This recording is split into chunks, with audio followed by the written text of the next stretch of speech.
자기 잘 되라고 하는 말인데도 불구하고 잘 듣지 않고 부모에게 대들기도 하는 것이죠. 유일하게 이 세상에서 자기 편인 부모에게 대들기도 하는 것은 부모의 마음을 잘 알지 못하기 때문에 그렇습니다. 그런데 우리가 마치 미숙한 자식들처럼 우리도 하나님의 말씀을 잘 듣지 않을 때가 많이 있습니다. 이스라엘 백성들은 하나님께서 말씀하시는데도 불구하고 하나님의 말씀을 듣지 않았습니다.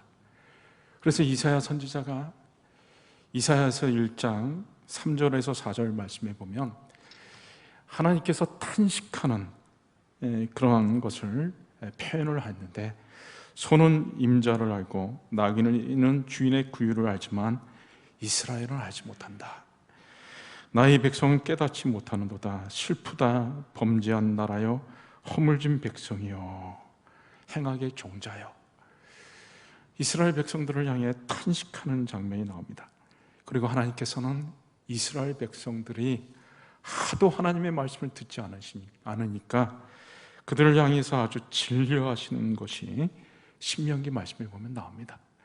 광야에서 이스라엘 백성들이 10번이나 하나님을 향해서 거역하고 계속 하나님을 시험하고 목소리를 청종하지 않았습니다. 오늘 본문에도 하나님께서 나답과 아비후를 대제사장으로 삼으셔가지고 그들에게 제사장의 직무를 감당할 수 있도록 규례를 말씀하셨습니다. 그래서 제사를 지낼 때는 반드시 제단에 있는 불을 가져다가 그 불로 성소에 들어가서 분향을 해야 된다. 꼭 제단에 있는 불을 가지고 성소에 들어가서 분향을 하라 말씀하셨는데도 불구하고 정면으로 나답과 아비후가 그 말씀을 듣지 않고 자기들 멋대로 다른 불을 가져다가 그렇게 분향을 했던 것이죠. 우리는 하나님께서 생명의 말씀을 우리에게 주셨는데도 불구하고 말씀대로 살지 않고 말씀대로 지키지 않을 때가 많이 있습니다. 하나님은 진정으로 이스라엘 백성들이 잘 되기를 원하셨는데, 에레미야 29장 11절 말씀에는 나 여호와가 말하노라, 너희를 향한 나의 생각은 내가 하나니 재앙이 아니라 곧 평안이요 너희 장래에 소망을 주려 하는 생각이라. 재앙이 아니라 장래에 소망을 주려고 한다, 평안을 주려고 한다 말씀하셨습니다. 민수기 6장 23절에서 26절 말씀에도 하나님이 대제사장 아론에게 축복하게 하면서 여호와는 내게 복을 주시고 너를 지키시기를 원하며 여호와는 그 얼굴을 내게 베푸사 은혜 베푸시기를 원하며 여호와는 그 얼굴을 내게로 향하여 드사 평강 주시기를 원하노라. 그렇게 축복하라고 하셨습니다. 그러니까 이스라엘 백성을 향한 하나님의 마음이 잘 나타나 있죠. 하나님께서는 참으로 우리가 행복하기를 원하십니다. 오늘 본문 말씀에는 감당할 수 없을 정도로 큰 슬픔 가운데 있는 가족 식구들이 나옵니다. 바로 아론과 그의 두 아들이었습니다. 오늘 본문에는 아론의 두 아들 나답과 아비후, 장남과 차남이 하나님께 분향하다가 하나님의 징계로 목숨을 잃는 사건이 발생했습니다. 하루아침에 두 아들을 잃어버린 이 대제사장 아론의 그 슬픔이라고 하는 것은 참 감당하기 어려운 것이었을 겁니다. 그런데 모세가 아론을 향해서 슬퍼할 수 없게끔 그렇게 말을 합니다. 지금 민족 앞에서 큰 대제사장의 직무를 감당하고 있었기 때문에, 민족적으로 큰 행사를 치르는 중이었었기 때문에 아론은 슬퍼할 수도 없었습니다. 마음으로는 그저 주저앉아가지고 통곡하면서 울고 싶었습니다. 머리에 대제사장 간을 쓰고 있었지만 이 간이 아들 둘이나 죽었는데 무슨 소용이 있겠습니까? 머리에 간을 내려놓고 머리를 풀고 옷을 찢으며 바닥에 주저앉아서 통곡하면서 울고 싶은 것이 아론의 마음이었습니다. 그런데 6절 말씀해 보시면 모세가 아론과 그의 아들 엘드아살과 이다말에게 이르되 너희는 머리를 풀거나 옷을 찢지 말라. 너무 슬퍼하지 마라. 지금은 하나님 앞에 민족들 앞에서 민족들이 보고 있는 가운데서 이스라엘 백성들이 보고 있는 가운데서 하나님 앞에 제사를 지내고 있는데 대제사장으로서 직무 중에 있기 때문에 그렇게 개인적인 감정을 드러내서는 안 된다. 그래서 아론이 얼굴에 눈물이 흘러내리는데도 불구하고 울음을 참고 입술을 꼭 깨물고 슬픔을 참아내고 있습니다. 모든 것이 다 끝난 다음에 하나님께서 아론에게 말씀하십니다. 오늘 8절, 9절 말씀해 보시면 여호와께서 아론에게 말씀하여 이르시되 너와 네 자손들이 회막에 들어갈 때는 포도주나 독주를 마시지 말라. 그리하여 너희 죽음을 면하라. 이는 너희 대대로 지킬 영원한 규례라. 하나님께서는 아론과 그의 자손들을 축복하셔가지고 그들이 대대손손이 영광스러운 대제사장의 직분을 감당할 수 있게 하셨습니다. 하나님을 최측근 가장 가까운 거리에서 백성을 대표해서 하나님을 가장 가까운 거리에서 섬길 수 있게 하신 것이죠. 그런데 하나님께서 이 아론에게 앞으로 너나 네 자손들이 회막에 들어갈 때 백성들 앞에서 백성의 대표로 제사를 주관하러 회막에 들어갈 때는 절대로 포도주나 독주를 마시지 말라. 아마 나답과 아비후의 죽음이 그것과 관계 있는 것으로 보여집니다. 하나님은 아론과 그 자손들이 잘 되기를 바랐기 때문에 대대손손이 대제사장의 직임을 감당하며 그 영광스러운 직분을 감당하면서 살기를 원했던 것입니다. 그래서 아론에게 말씀하신 거죠. 아론, 슬프지. 네가 슬픈 것은 내가 알지만 앞으로 너나 내 자손들이 더 이상 이런 끔찍한 일이 발생해서는 안 된다. 이렇게 엄중한 일을 감당할 때 절대로 포도주나 독주를 마시고 와서 실수하거나 죄를 짓는 일이 있어서는 안 된다.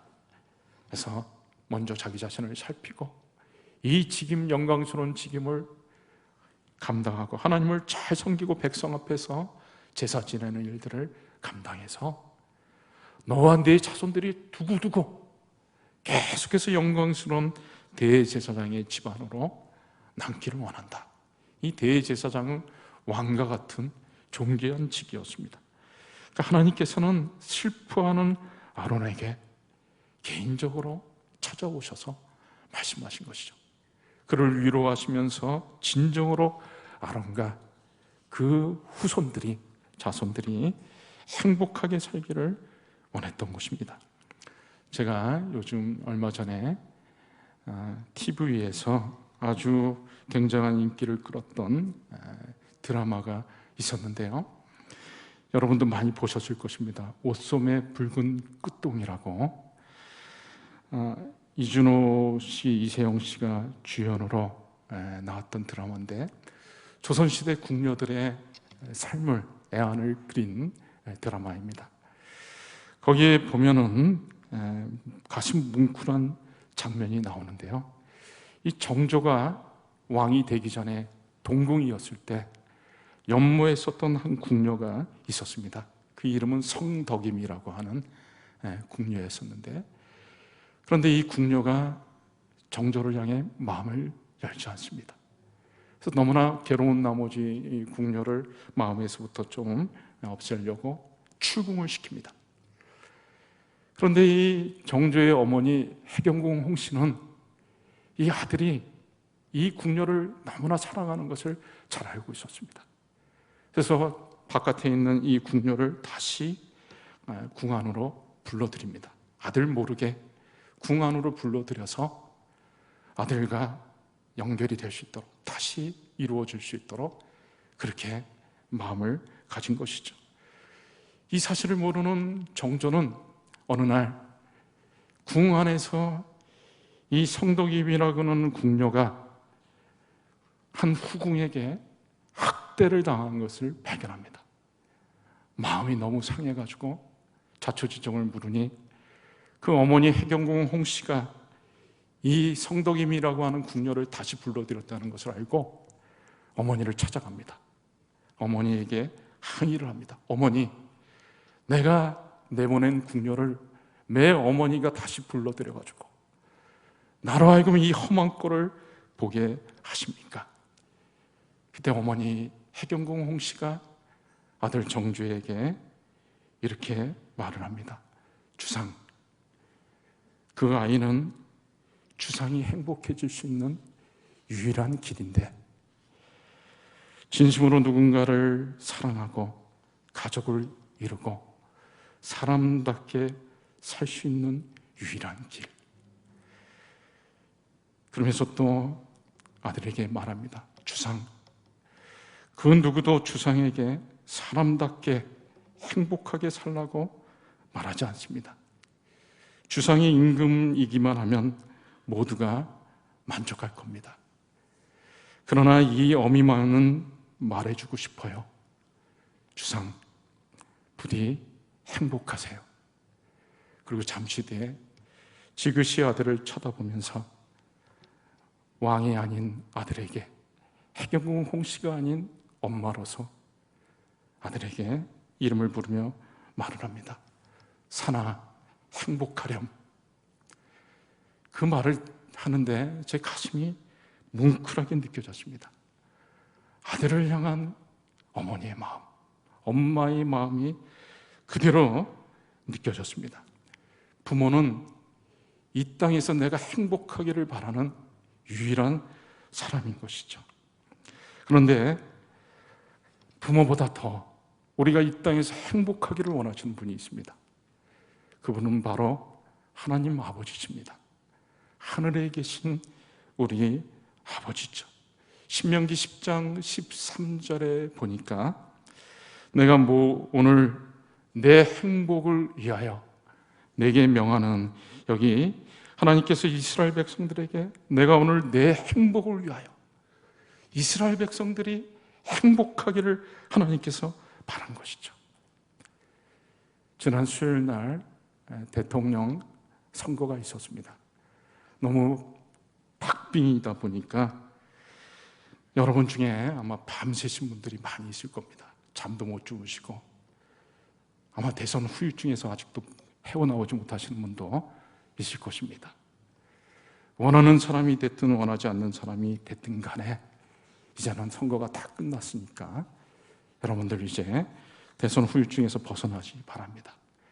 그리고 새로 대통령으로 당선된 사람이 대통령직을 이제 잘 감당할 수 있기를 우리가 바라고 우리는 기도해야 할 것입니다. 그러나 윤석열 대통령 당선인이 대통령직을 잘 감당하기를 바라는 사람은 있어도 그분이 행복해지기를 바라는 사람은 별로 없을 것입니다. 제가 우리 현대교회 담임 목사죠. 담임 목사직이 너무나 중요하다고 다들 말을 합니다. 그래서 많은 교우분들이 그렇게 말을 하고 또 그렇게 생각하기 때문에 저도 그렇게 생각합니다. 그러다 보니까 제가 중압감을 많이 갖고 있습니다. 담임 목사인 제가 잘 감당할 수 있도록 많은 분들이 기도도 해주시고 때로는 질책도 해주십니다. 그렇지만 담임 목사인 제가 개인적으로 행복하기를 원하시는 분은 얼마나 있을까요? 진정으로 그것을 원하는 사람은 얼마나 있을까요? 담임 목사직을 잘 수행하기를 바라는 사람은 많이 있어도 담임 목사인 제가 진정으로 행복을 누리기를 원하는 사람은 얼마나 있을까요? 하나님은 유일하게 내가 행복하기를 바라시는 유일한 내 편입니다. 여러분들도 마찬가지죠. 여러분들은 각자 여러 가지 역할을 감당하고 있을 것입니다. 집에서는 부모로서, 자식으로서, 또 교회에서도 직분을 맡아서 역할을 감당하고 있고, 사회에서도 직장 생활을 하고 사업을 하고 거래처와 많은 거래를 하면서 많은 사람들을 상대할 것입니다. 아마 여러분 주변의 사람들이 여러분들이 역할들을 잘 감당하기를 바랄 것입니다. 그러나 여러분 주변에 있는 사람들 중에 여러분들이 개인적으로 행복하기를 원하는 사람은 얼마나 있을까요? 여러분들이 진정으로 행복을 누리기를 원하는 사람은 얼마나 있을까요? 그저 맡은 역할들을 잘 감당하기를 바랄 뿐이지 진정으로 행복하기를 원하는 사람은 별로 없을 것입니다. 그러나 하나님 아버지께서는 유일하게 여러분들이 행복하기를 바라는 여러분 편입니다. 하나님은 우리가 행복하기를 원하시기 때문에 우리가 행복을 누릴 수 있도록 모든 조치를 우리에게 마련해 주셨습니다. 먼저는 우리가 행복할 수 있도록 말씀을 주신 것이죠. 신명기 10장 13절 말씀에 나온 대로 내가 오늘날 내 행복을 위하여 내게 명하는 여호와의 명령과 규례를 지킬 것이 아니냐. 이스라엘 백성들이 행복해질 수 있도록 명령과 규례를 주셨습니다. 여러분, 행복은 막 그냥 얻어지는 것이 아닙니다. 막 살아가지고 행복해질 수 있는 것이 아닙니다. 행복도 지침서가 있고 행복 매뉴얼이 필요한 것이죠. 그것이 바로 하나님께서 이스라엘 백성들에게 주신 명령과 규례입니다. 오늘 슬픔을 당한 아론과 그의 아들들을 향해서 하나님이 그들이 진정으로 행복하기를 원했기 때문에 오늘 9절 말씀에도 너와 네 자손들이 회막에 들어갈 때에는 포도주나 독주를 마시지 말라. 그래야 너희 죽음을 면하라. 이는 너희 대대로 지킬 영원한 규례라. 다시는 아론 제사장 집안에서 비극적인 일이 발생하지 않도록 아론 제사장 집안 사람들이 행복한 삶을 살 수 있도록 아론과 그 아들들이 지켜야 할 규례, 행복 지침서를 주신 것입니다. 이스라엘 백성들에게 또 말씀을 가르치라고 11절에는 잘 나와 있죠. 여러분, 하나님이 우리에게 주신 이 성경 말씀은 우리의 행복을 위한 것입니다. 우리가 이 세상을 살아갈 때 우리는 어떻게 살아야 우리가 행복을 얻을 수 있는지를 잘 알지 못합니다. 그래서 하나님이 우리가 행복한 삶을 살 수 있도록 매뉴얼을 주신 것입니다. 음식을 만들 때 레시피가 필요하듯이 우리가 행복한 삶을 살 수 있도록 행복 레시피를 주셨는데 그것이 바로 하나님의 말씀인 것입니다. 그리고 또 하나님께서는 우리가 행복한 삶을 살 수 있도록 우리에게 특별한 사랑을 베풀어 주십니다. 신명기 33장 29절 말씀에 29절, 신명기 33장 29절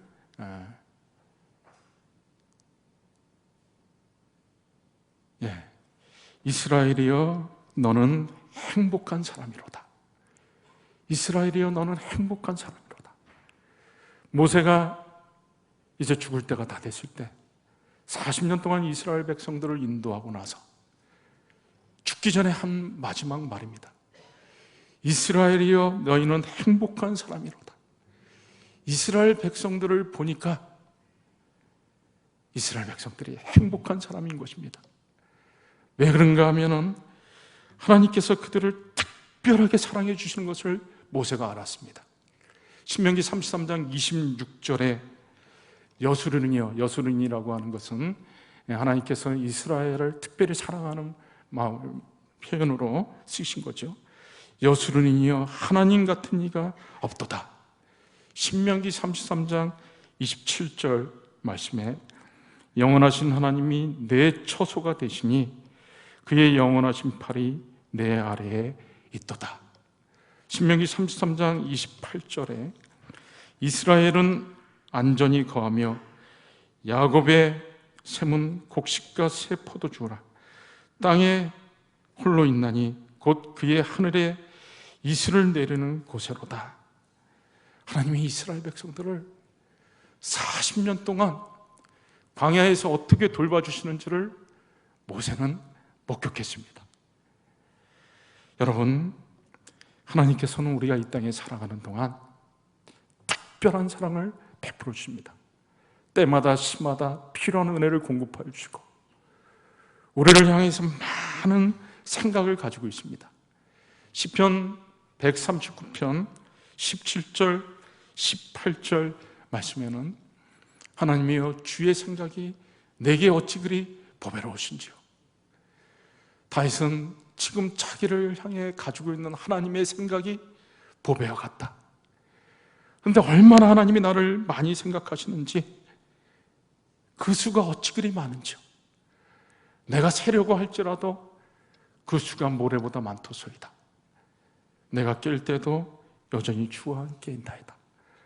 하나님이 자기를 얼마나 많이 생각하고 있는지 때마다 시마다 필요한 은혜를 베풀어 주시면서 그것을 아는 것이죠.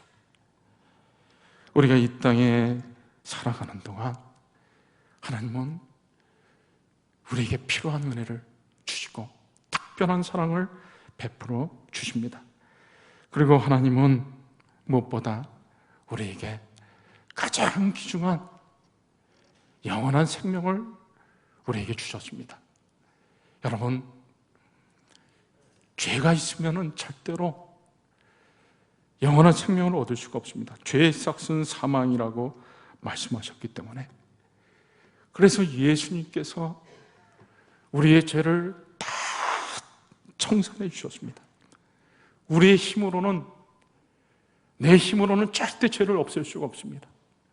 지금까지 하나님 앞에 지은 죄를 어떻게 다 해결하지 못하고, 지금까지 내가 다른 사람에게 지은 죄, 다른 사람에게 준 상처도 내가 다 해결하지 못합니다. 갚지 못합니다. 그런데 예수님께서 속건제물이 되셔가지고, 화목제물, 속죄제물이 되셔가지고 십자가상에서 내 모든 죄를 다 짊어지시고 그 모든 죄의 값까지 다 갚아주시고 배상까지 다 해주셨습니다. 그래서 이제는 더 이상 죄에 대해서는 내가 채무가 단 1도 없습니다. 죄의 문제가 완전히 해결됐기 때문에 나는 구원받았고 영원한 생명을 얻었습니다. 오늘 내가 죽어도, 지금 설교를 하다가 죽어도 내 영혼은 천국에 가는 것입니다. 예수님께서 십자가에 달려 죽으실 때 같이 옆에서 못 박아 죽고 있었던 흉악한 강도가 있었습니다. 그 흉악한 강도가 예수님을 영접했을 때 예수님이 뭐라 그랬습니까? 내가 오늘 나와 함께 낙원에 있으리라. 강도가 죽지만 오늘 네가 나와 함께 천국에 있을 것이다.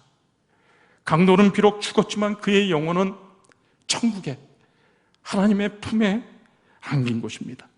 여러분, 저는 예수님의 피로 완전히 구원받았기 때문에, 죄에 대해서 깨끗이 다 해결되었기 때문에 영원한 생명을 얻었고, 오늘 자다가 죽어도 저의 영혼은 천국에 갑니다. 하나님의 품에 안깁니다. 이게 얼마나 귀한 것입니까? 얼마나 대단한 것입니까? 저는 사후 준비가 다 돼 있습니다. 지금 죽어도 하나님의 품에 안깁니다. 천국에 갑니다. 겁낼 것이 없어요. 코로나 웃기지 말라고. 아무것도 겁낼 것이 없습니다. 그리고 장차 큰 영광을 누리게 될 것입니다. 저는 이제 죽어서 무덤에 묻히든지 화장을 당하든지 할 것입니다. 그러나 마지막 날 예수님께서 오셨을 때, 예수님이 다시 우리를 부활시킬 때, 우리 이 몸조차도 영광스러운 몸으로 매장을 했든지 화장을 했든지 간에 우리 이 몸도 영광스러운 몸으로 부활시켜 주실 것이라고 말씀하셨습니다. 그래서 우리는 영원한 복락을 하나님과 예수님과 더불어 먼저 간 믿음의 선배들과 더불어서 천국에서 누리게 될 것입니다. 여러분, 이러면 행복하지 않습니까?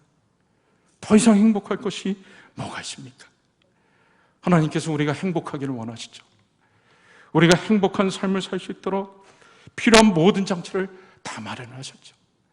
때마다 시마다 필요한 은혜, 특별한 사랑으로 우리를 대해주시고, 우리가 행복하게 살 수 있도록 행복 매뉴얼인 말씀을 주셨고, 영원한 생명을 우리에게 허락해 주셨는데, 저와 여러분이야말로 행복한 사람이 아니면 누가 행복한 사람입니까? 말씀을 맺습니다. 여러분, 행복을 누리며 사시기를 축원합니다. 정조의 어머니 해경궁 홍씨가 아들 정조에게 했던 말처럼 제가 그 어머니의 마음으로 여러분들에게 말씀드립니다. 여러분, 행복한 삶을 사십시오. 그리고 하나님의 마음으로 하나님이 여러분에게 말씀하시는 것처럼 그렇게 정조의 어머니 해경궁 홍씨가 정조에게 말했던 표현으로 또 한 번 말씀드리고 싶습니다. 현대교회 성도들아, 행복해지렴. 그것이 바로 하나님의 마음일 것입니다. 이 시간에 우리 한번 말씀 가지고 붙잡고